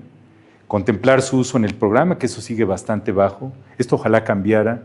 Y no tanto por a fuerza meter una clase de inteligencia artificial o un bloque en el contenido temático del currículo, pues como con lo de género, ¿ve? Porque ahorita si hubo un cambio curricular en los últimos 6, 7 años en la universidad, fue en insertar de manera obligatoria la asignatura de género en prácticamente todas las carreras, ¿no? Lo cual es bueno, pero al final del día, si queremos atender cada problema metiendo otra asignatura, otro curso, pues no nos da el plan de estudios. Mi compañera que en otra materia, o sea, igual analizamos como el PDI, que se supone que el rector proponía que aparte como de poner una materia de género, se metiera también como una materia de sustentabilidad en todas las carreras. Entonces igual como que lo que le decía ella es que como que es justo como que no podemos como a cada problemática poner como una materia de más, porque entonces tendríamos como más materias como de una problemática en específico que la de una disciplina. Sí, uno entiende al rector y a las autoridades porque desde el punto de vista institucional y orgánico de los planes y programas de estudio, no tenemos una manga tan ancha de poder hacer cambios revolucionarios, ¿no? Entonces, el problema es, en la Facultad de Medicina me tocó con el doctor Graue hacer el cambio curricular en el año 2010. Nos tomó 2 años de intensísimas luchas de todo tipo para lograr el cambio y luego había los que decían, este fue gatopardismo, cambio sin cambio, hasta los que dijeron, este es el mejor plan de estudios de la historia, ¿no? Obviamente estaba la cosa más o menos en medio. Pero el punto que quiero hacer es que queríamos bajarle las horas a bioquímica. ¿Qué tanta bioquímica tiene que saber un médico general? Cuando uno termina la carrera de medicina, yo era el responsable del examen profesional, el examen final de egreso para poderse titular, las preguntas de bioquímica las reprobaban, las sacaban mal prácticamente todo mundo, ¿no? Entonces, pero los profesores de bioquímica que tenían un montón de horas decían, a mí no me bajas 1 hora porque te bloqueo y te escupo en la puerta, qué sé yo. Toda esta serie de estrategias que existen para presionar a las autoridades para los cambios, ¿no? Entonces, una solución que además es visible es agregar asignaturas o cursos, ¿no? Como la ética. Yo estudié en la Escuela Médico-Militar, y hicieron un cambio en el plan de estudios y metieron una clase de ética, que pusieron a un profesor de muy avanzada edad, que se sentaba así, todos nosotros allá, los de atrás, totalmente dormidos, hasta algunos se acostaban en la parte de atrás, y el doctor hablaba para sí mismo, es que la ética es muy importante. Pero ese mismo día íbamos al hospital en la tarde y veíamos todas las violaciones posibles de todos los principios éticos que te puedas imaginar. ¿Qué aprende uno más? ¿De alguien que le habla a uno aquí con las llamadas a misa o de lo que uno ve en la vida real? Pues lo que uno ve en la vida real, ¿no? Entonces, entiendo que es un avance el meter en el currículo principios de sustentabilidad, principios de cambio climático, principios de género, pero al final del día, principios de tecnologías de información y comunicación y ahora de inteligencia artificial, al final del día eso tiene que permear en el plan de estudios, ¿no? En fin, y eso no se soluciona nada más agregando más clases. Lo dejo pues para que como estudiantes estén conscientes de que los profesores no la tenemos fácil cuando queremos promover cambios curriculares, porque no queremos dejar ir a nuestro bebé. Los profesores de bioquímica nos dijeron, primero muertos, que nos bajes las horas. Y uno de los del Consejo Técnico dijo, oye, no te pongas tan violento con Melchor, pues él nada más es el emisario aquí, él trata de negociar. Y cuando yo le mostré la evidencia, aquí están las horas de bioquímica de la Universidad de Harvard, de Yale, de Stanford, de la que ustedes quieran del mundo. Saqué como de 50 universidades de todo el mundo y tenían como el 20% de horas de bioquímica que las que teníamos aquí en la facultad. ¿Y cuál creen que fue la respuesta? ¿Por qué? Pero la justificación. Pues tal vez porque dijeran que no iban a aprender lo suficiente. O sea, sobrevivir. Porque no estamos en Harvard. Si te gusta tanto Harvard, vete a vivir a Harvard. Sí, tengo una diapositiva que no traje ahorita donde pongo esta de, ¿sí vieron la película del Mago de Oz, no? Cuando llega y dice, ya no estamos en Kansas, Toto, ¿no? Igual, pues no estamos en Boston, ¿no? Entiendo que no estamos en Boston, ¿no? Y que Ernesto tuvo que conseguir el cable y tenemos que traer el proyecto, en fin, toda la infraestructura de lo que ocurre, ¿no? Por eso es tan importante calibrarse en términos de experiencias internacionales. Yo tuve la fortuna de trabajar 3 años en MIT, entonces estuve en el Mass General Hospital de Boston, afiliado a Harvard y en MIT, entonces vi esa parte del espectro y me acuerdo cuando vi los estudiantes de Harvard que desde primer año conocían muchísimas cosas de diseño e investigación científica que yo no tenía la menor idea, a pesar de ya haber terminado la especialidad de pediatría. Pero también me di cuenta que a la hora de intubar a un paciente recién nacido grave, yo lo hacía en 2 segundos y estos cuates no podían porque no tenían la práctica. Entonces, bueno, siempre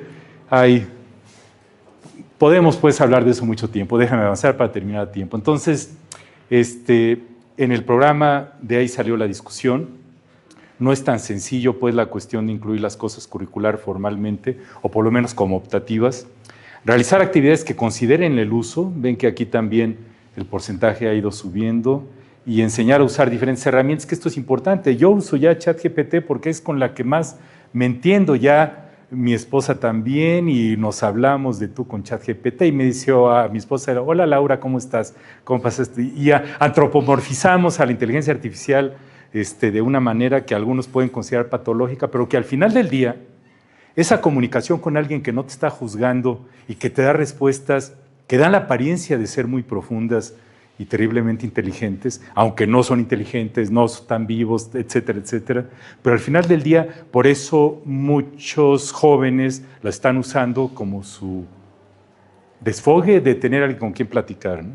En fin, déjenme avanzarle. Y el nivel de influencia, diversificar las actividades de aprendizaje para los profesores, innovar estrategias de enseñanza, aumentar problemas ético-académicos y otros, ¿no? Esta me la voy a brincar. Y para el estudiantado, facilitar la comprensión de cosas que no entiendo, resolver dudas de los contenidos de clases y reducir el tiempo que dedico a hacer tareas, ¿no? Hablando de ser el uso más eficiente del tiempo. Estas son las limitaciones del estudio, no voy a entrar en detalle, solamente para decir pues, que es un muestreo por conveniencia, que se requieren más estudios, se requiere seguimientos longitudinales y profundizar en los constructos identificados para tratar de explicarnos el porqué de las conductas reportadas. Y esto nos lleva a la necesidad de entender prácticas que detonen el uso de esto, dándoles un sentido educativo y contar con todas estas cosas que se requieren, ¿no? Porque el problema que tenemos ahorita es la enorme presión de los medios y la hipérbole de la venta de los productos por las empresas que hacen que sea difícil resistirse a ello, ¿no? entender su uso como parte de un proceso de literacidades en un mundo cada vez más tecnologizado, reconocer las desigualdades en el acceso a recursos digitales. Que ahí están, esas no se han ido. En la pandemia, recuerdo, es que ahora que regresemos a la presencialidad, todos nos vamos a abrazar porque somos hermanos de la comunidad humana, ya ven cómo estamos, ¿no? O sea, estamos para chillar, ¿no? Cada vez peor. Y la brecha digital ahí sigue existiendo, ¿no? Comprarse una chiva de estas, pues se pueden gastar hasta más de 30,000 pesos. Es complicado, pues, y eso sigue existiendo. Y si bien hay una adopción entusiasta, especialmente en el bachillerato, es un proceso dinámico, se relacionó con actividades de enseñanza principalmente y obtención de información, y algunas herramientas no están diseñadas para eso. La ventaja de ChatGPT y similares es que sirven prácticamente para cualquier cosa, ¿no? El estudiantado la usa para apoyar su aprendizaje en actividades como explicar contenidos, proponer ideas o apoyar la escritura, pero tienen mucho más potencial del que aparentemente lo estamos usando. Puede haber un uso inadecuado y trasciende a la simple adquisición de actividades tecnológicas porque ya forma parte de nuestro contexto tecnologizado, ¿no? Entonces, esto lo publicamos como un pequeño artículo, está de acceso libre en la revista digital universitaria y lo pueden descargar. Lo publicamos en enero de este año. Fue como el primero, bueno, el segundo, primero fue la Ibero, que publicó un estudio chiquito, y reitero, hoy en la mañana salió una revisión sistemática, luego le paso la referencia al doctor Priani para que se las haga llegar, que analiza todos los estudios que han salido en este año en el país, que ya son más de 30. Entonces es interesante. Y casi todos reproducen los mismos hallazgos. De este estudio hicimos un reporte, porque el artículo tiene las limitaciones de los artículos, de limitaciones de palabras, es algo pequeño. Entonces lo escribimos como un documento de 70 páginas, que está también de acceso libre, lo pueden descargar. Lo presentamos hace unos días, aquí está el video. Está muy interesante el video, porque participó Jacqueline Bucio, que está muy metida en las humanidades digitales y que le da otro giro a la interpretación de esto. Participó Alberto Martinelli de la Universidad Veracruzana, quien es el actual vicepresidente del Consejo Mexicano de Investigación Educativa. Hizo observaciones muy interesantes. Entonces les recomiendo pues descargar el reporte, ahí está también de acceso libre, ¿no? Y pasemos a las reflexiones para los últimos minutos de la sesión. Por una parte tenemos estudiantes que dicen, voy a usar inteligencia artificial para escribir mi tarea. Y acá está el profesor, pues yo voy a utilizar inteligencia artificial para calificar tu tarea. ¿Y entonces qué? ¿Dónde quedó la mente de la persona, la esencia del ser humano, cuando la inteligencia artificial está analizando a la inteligencia artificial? ¿Me entiendes? Es una parte de los grandes retos y las reacciones pueden ir desde vetarla, pero ¿qué pasa si yo les prohíbo, ¿no? Si yo les dijera, está prohibido que vengan a clases con tatuajes, al otro día van a llegar todos con tatuaje. Forma parte de la rebeldía normal de la juventud, ¿no? Es parte del show. Entonces, prohibirlo no sirve. El cortocircuitearlo, evitar el problema volviendo a métodos de examen dentro de clase, pues ahora saquen una hoja. ¿Cuántos de ustedes traen pluma? ¿Todos traen pluma? ¿Sí? Ok, qué bueno. Todavía. En la clase informática biomédica de la Facultad de Medicina de la que soy profesor, les pedí, a ver, saquen una hoja y una pluma y para hacerles un quiz, ¿no? Un pequeño examen. No, maestro, pues no traemos. ¿Por qué tenemos que traer si aquí está la computadora? La clase era en un aula de cómputo. Entonces, qué bueno que traen papel, ¿no? Porque sí saben que hay investigaciones que documentan que aprende uno mejor escribiendo las cosas, se ejercita más la mente, ¿no? Y leyendo en papel también, ¿no? Que, en fin, hablando de sustentabilidad, ¿no? Tenemos esta tensión permanente. Y la adopción, que creemos que es la más importante, utilizarla como una herramienta, aunque aquí la palabra herramienta me incomoda un poco porque para mí lo que he vivido estos años trasciende lo que hace una simple herramienta como un martillo o una llave de tuercas. Esta cosa, el mes pasado se descompuso el calentador de agua de la casa. No sé quiénes de ustedes se bañan con agua fría diario, pero, hijo, ya tiene muchos años que no aguanto bañarme con agua fría, aunque dicen que rejuvenece. Entonces, eran las 5 de la mañana, ChatGPT. Yo ni idea de las bombas de calentar el agua. Hazme un análisis de las bombas de agua que existen, cuáles son las mejores, costo-beneficio.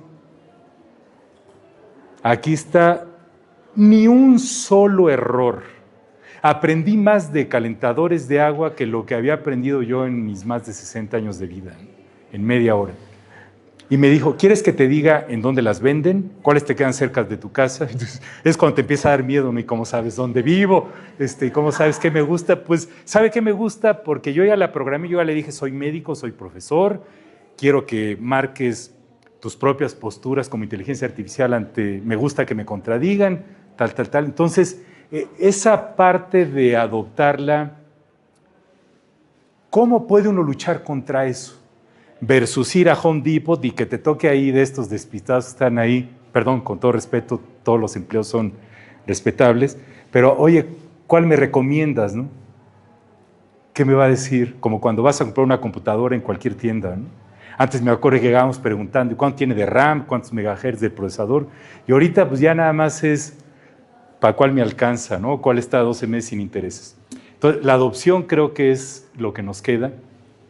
Publiqué en la revista de Investigación y Educación Médica de la facultad de la cual soy el editor este ensayo breve sobre qué pasará con los exámenes, que sigue siendo un tema no resuelto. Ahí si lo quieren checar también es de acceso abierto y con algunas sugerencias. No está fácil el resolver el tema, ¿no?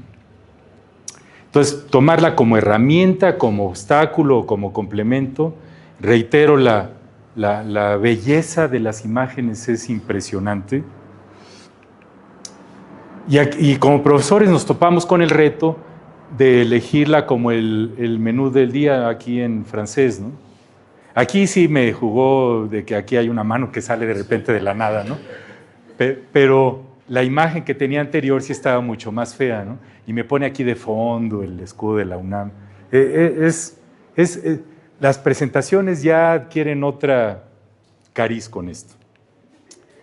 Pero, y ya acercándome al final, esta parte de los retos, ¿no? Este hombre también no me acuerdo si de Australia o Nueva Zelanda, el doctor Selwyn, es muy crítico del tema y nos marca varias notas de cautela. Una, que sí la tenemos que reconocer como un área de hipérbole y de sobreventa.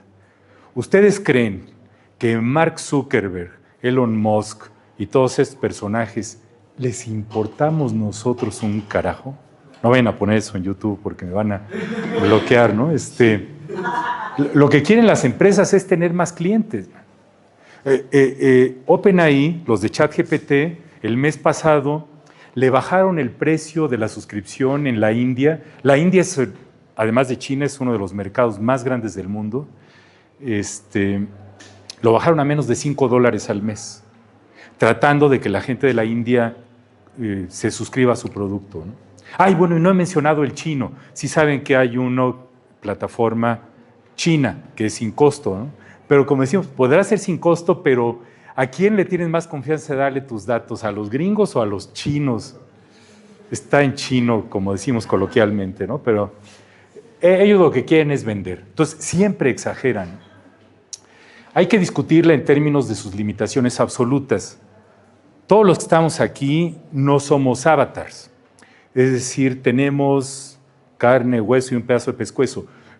La mente que está alojada en nuestro sistema nervioso y el alma, si es que está por ahí, lo que aprendemos ahorita que me están oyendo, me están viendo las diapositivas, hay un concepto que se llama Embodied Intelligence, inteligencia encarnada o incorporada. Aprendemos por la interacción de todos los aparatos y sistemas con el medio ambiente que nos rodea y con las personas con las que socializamos. Entonces, eso no lo tiene ninguna plataforma. Son bits y bytes, son ceros y unos arreglados de diferente manera y que algunos, como las critican fuertemente, no son más que cotorros o loros estocásticos, ¿no? Reconocer los daños sociales. Está bien documentado que existen precisamente, si tú nutres un gran modelo de lenguaje con información en inglés, de hombres blancos, te va a castigar a las mujeres y a los morenos, etcétera, etcétera. Entonces, eso está demostradísimo, y si tú confías en la inteligencia artificial, la otorgación de créditos hipotecarios, o con quién vas a salir en una cita, ven que en Estados Unidos andan aquí en México no sé qué tanto hit hayan tenido estas. Ya la escena de las citas ya está muy lejana en mi pasado, pero no es cuestión más que de ver que eso lo manejan los algoritmos donde te ponen con la pareja con la que supuestamente vas a hacer clic, ¿no? Y puede ser un asesino serial, qué sé yo. Entonces, sí tiene un potencial de daño social enorme. Reconocer la naturaleza ideológica de los debates. Todos traemos a la mesa de discusión nuestros preconceptos, ¿no? Y con lo que nosotros creemos. Si yo creo mucho en la educación pública o creo mucho en México, yo voy a defender eso a capa y espada. Entonces, si yo traigo aquí a que me dé la plática a un empleado de Google o de Microsoft, me va a vender algo que él me quiere vender, no es porque me quiera o quiera que mejore la situación del país. Son empleados que les van bonos salariales dependiendo de cuántas ventas consiguen, man. Entonces, forma parte, pues, de este gran reto. Y reconocer los costos ambientales y ecológicos, hablando de la sustentabilidad, sigue siendo un tema no resuelto precisamente por la oscuridad y falta de transparencia de las empresas para saber que si yo genero esa imagen con inteligencia artificial es el equivalente, qué sé yo, a un litro de agua, por decir algo, ¿no? Y ven que los que están en los diferentes polos de la crítica, unos la minimizan y otros la exageran. Entonces, el hecho pues es que todas estas empresas están construyendo plantas nucleares para darle energía a esto que se está convirtiendo en un enorme negocio a nivel internacional. Esta la puse ayer para hacer énfasis en lo de la flojera metacognitiva, porque como educador a mí sí me preocupa mucho eso del menor esfuerzo. ¿Se acuerdan el tamaño del efecto con el signo negativo? Es un estudio del mismo doctor Gacevic, que les comenté hace rato, es un estudio muy bien hecho, también es de acceso abierto. Hice un ensayo controlado comparando ChatGPT 4 con un experto humano, con una lista de cotejo y sin nada de apoyo. En motivación intrínseca, ninguna diferencia. En autorregulación, aumentó un poquito con la de IA humano, con la lista de cotejo aumentó un poquito también, pero en inteligencia artificial hubo una cosa que sugiere que se empezaron a ser dependientes de la plataforma. Entonces, esa dependencia, en lugar de... Hay un concepto muy padre en psicología cognitiva y en educación que se llama dificultad deseable. En inglés es desirable difficulty. Para que tú realmente aprendes algo, te tiene que costar trabajo. No es de enchilame otra. Entonces, si las cosas nos las aprendemos así, ¡ay, qué bien explicó el profesor, lo entendí muy bien! Se genera esto que se llama la ilusión del aprendizaje. Yo siento que lo aprendí. Pero a la hora que me tratan, a ver, demuéstrame que lo aprendiste, resulta que siempre no, ¿no? Y ChatGPT mejoró significativamente la puntuación de los ensayos, pero no mejoró la ganancia en el conocimiento ni en la transferencia. Transferencia es otro concepto padrísimo que implica el aprender un concepto en un contexto y aplicarlo en otro contexto. Yo puedo aprender las leyes de Newton aquí en el aula, con diapositivas, pero a la hora de aplicar las leyes de Newton al manejar un automóvil o al aplicarlos en la vida real, resulta que no las puedo transferir. Entonces, ponen este término que le llaman flojera o pereza metacognitiva, que no sabemos a largo plazo, eso sí, qué tanto le va a pegar al aprendizaje de los estudiantes, ¿no? Si se usa de manera no reflexiva. Y esto es el tecnoescepticismo que quisiera contagiarles. Habla de un modelo que llaman el marco del iceberg del escepticismo tecnológico, con 3 dimensiones. La técnica, que es qué botones tengo que hacerle clic al software o al dispositivo de hardware, pero tiene una dimensión psicosocial y una dimensión política. Y estas 3 dimensiones están utilizando la metáfora del iceberg. Las que están en la superficie son las que nos preocupan habitualmente, ¿no? Las herramientas. ¿Qué tan fácil es de aprender a usar Zoom o Webex o ChatGPT? ¿Me sirve o no me sirve? Y la cosa política de que ya todos ustedes van a tener Gemini a partir de mañana, porque yo, rector, les conseguí esto con Google, ¿no? Pero hay otros 2 niveles, que son los sistemas y los valores, donde hay muy poca investigación y habitualmente no está mucho en nuestro radar. Entonces, tecnoescepticismo es importante. Y este manifiesto de la enseñanza y el aprendizaje de la IA, aquí son más de 50 autores de todo el mundo en un documento de acceso abierto, donde plantean, y aquí es para espantármelos, todas estas cosas positivas, pero todas estas cosas negativas que obviamente no las vamos a ver ahorita porque vamos a terminar, pero nada más para decirles que hay que tener esta humildad epistemológica y humildad humana de caray, escuchemos las diferentes voces, pero exijamos rigor académico en los argumentos. Este es el vicepresidente corporativo de Microsoft, Peter Lee, un computólogo, y que decía, para entender realmente esto necesitas usarla y vivir con ella. Él escribió un libro muy bonito de inteligencia artificial en medicina hace 2 años, que se llama GPT-4 y más allá, y narra cómo tenía de repente epifanías en la madrugada de que estaba interactuando con la plataforma y se le olvidaba que era un software. Entonces es parte del reto, porque me he encontrado en muchas discusiones que me dicen es que esto es invento de gente que solo nos quieren sacar dinero y apoderarse de nuestro petróleo, qué sé yo, ¿no? Entonces, pues no, o sea, sí hay que usarlas porque ahí están, ¿no? Porque si no, no estaríamos utilizando PowerPoint, ni estaríamos utilizando una computadora de Apple, ni un proyector de Epson. Ninguno de estas tecnologías se hizo aquí. Entonces, si nos ponemos muy sácale punta con que solo lo he hecho en México, pues no sé qué tanto tendríamos de esto. Y este es el director de la Facultad de Medicina Veterinaria.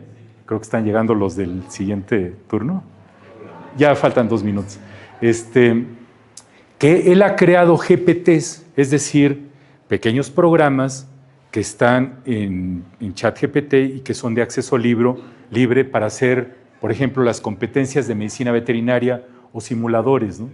Entonces, es cuando ves que cualquier persona que esté interesada puede aportar su granito de arena. Y esto lo puse ayer por lo de las humanidades, ¿no? Me encantó porque habla de las provocaciones para las humanidades, para la investigación e inteligencia artificial generativa. No voy a entrar en detalle, es de acceso libre, es un preprint, se los dejo ahí de tarea, pero como pueden ver aquí, cualquiera de estas se puede prestar a muchísima discusión. Los modelos más grandes no necesariamente son los mejores, no todos los datos de entrenamiento son equivalentes, en fin. En el artículo analizan cada provocación con lujo de detalle y podría ser temas interesantes para tesis de su área, ¿no? Y hace poquito, el mes de julio, ChatGPT sacó el modo de estudio, pero vean, lo sacó más de 2 años después de que sacó ChatGPT. ¡Ay, de veras, hay que preocuparnos por los estudiantes! Aquí de lo que se trata es de que en lugar de que te brinques hasta la tarea final, te va llevando de la mano para que tú vayas adquiriendo el conocimiento de manera progresiva, ¿no? Entonces ya está incorporado y Google incrementó la potencialidad de esto. No se han utilizado Notebook LM, increíblemente bueno, ¿no? Y ahora ya pueden poner videos, etcétera. Este es Elicit, el que les decía, analice artículos de investigación a velocidad sobrehumana.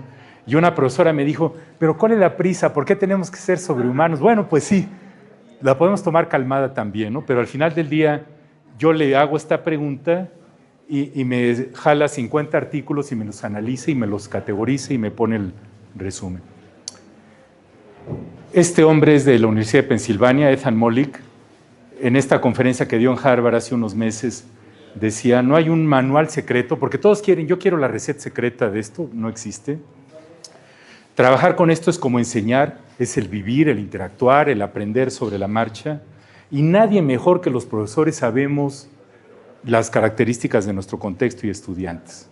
Y él nos propone experimentar con ella, le ponen obviamente legal y éticamente, echarse el clavado. Los expertos de las disciplinas somos nosotros, le llama programar en prosa y compartir lo que hacemos, recordando que la inteligencia artificial que usamos hoy es la peor que vamos a usar el resto de nuestras vidas porque eso está mejorando día con día. Y este es en Nigeria, porque dicen, bueno, es que eso es en Pensilvania y en Harvard. Esto es en Nigeria. Yo creo que sí estamos mejor que Nigeria, a pesar de tantas cosas, ¿no? Es un estudio donde documentaron que con 6 semanas de tutoría lograron 2 años de ganancia de aprendizaje, superando el 80% de otras intervenciones educativas, ¿no? Entonces, se está generando pues información que nos ayuda a motivarnos a ello.